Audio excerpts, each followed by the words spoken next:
O relator da Lei de Diretrizes Orçamentárias aceitou o pedido do governo para mudar uma regra sobre o resultado primário do governo no ano que vem.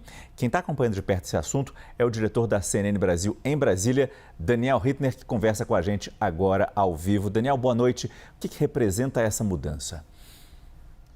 Márcio, sem dúvida nenhuma, um alívio do ponto de vista fiscal para o governo em 2026. Boa noite a você, boa noite a todos. Explicando melhor o que acontece, Márcio, o arcabouço fiscal permite que, além de uma meta para o resultado primário seja fixado, haja uma tolerância de 0,25 ponto percentual do PIB para mais ou para menos. O Ministério da Fazenda sempre nega, mas qual que é a unanimidade percebida pelo mercado? Que o governo sempre mira o piso inferior, a parte de baixo da meta. Por quê? Porque é sempre mais fácil, precisa contingenciar menos.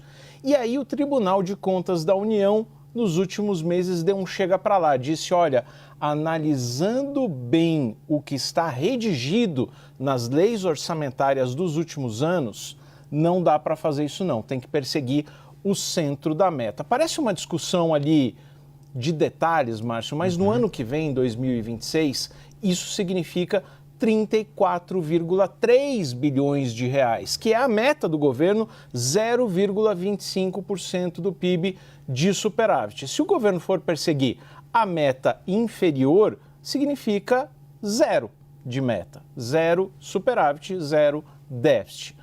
Essa diferença, além de muito relevante, mas poderia gerar uma punição para o governo no TCU. O que o relator da LDO agora, Lei de Diretrizes Orçamentárias, deputado Gervásio Maia, preparou em entendimento com o governo, uma modificação no texto que vai ser apresentado e provavelmente votado amanhã na Comissão Mista de Orçamento e na quinta-feira em plenário, deixando muito claro que se o governo quiser perseguir o piso, a parte de baixo e não o centro da meta, pode estar autorizado sem nenhuma cobrança, sem nenhuma punição do TCU. Volto a dizer, Márcio, parece um detalhe, mas são 34 bilhões de diferença para o governo gastar. Ficou muito claro, Daniel. Agora, além disso, o relator também anunciou que vai acrescentar na LDO um calendário para pagamento de emendas. E a gente sabe como isso pode ser polêmico. Como é que isso vai funcionar?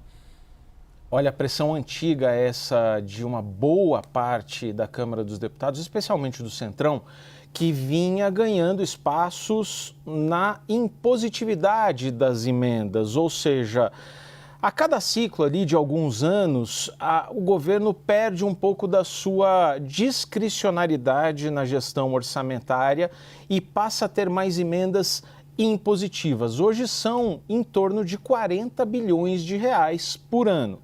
Qual que é o avanço que a Câmara já vinha desejando há alguns anos e na hora H, na votação da Lei de Diretrizes Orçamentárias, isso acabava caindo?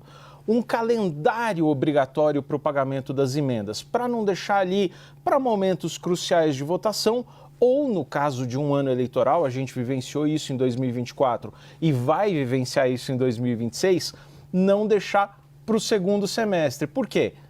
Se você é um parlamentar, interessa não só executar aquela emenda, mas executar antes das eleições para o eleitor ter o que ver.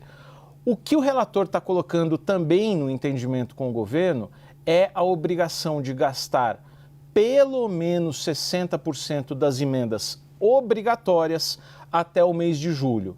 Para o governo é mais engessamento orçamentário. Para o Congresso, o que isso significa? O eleitor vai ver mais rápido e, portanto, antes da campanha, antes da eleição, aquelas placas ali com a obra assinadas pelo deputado, pelo senador, e esse dinheiro tem sido cada vez maior, como eu disse, 40 bilhões de reais só em emendas impositivas, afora as outras que não são de pagamento obrigatório, Márcio. E a gente nem sabe como ficou a questão da transparência, da rastreabilidade dessas emendas que foi um motivo de disputa tão intensa no passado, há alguns meses ou já há algum tempo, e a gente não sabe como ficou isso. Muito obrigado, Daniel Hittner, que volta nessa edição do CNN Prime Time.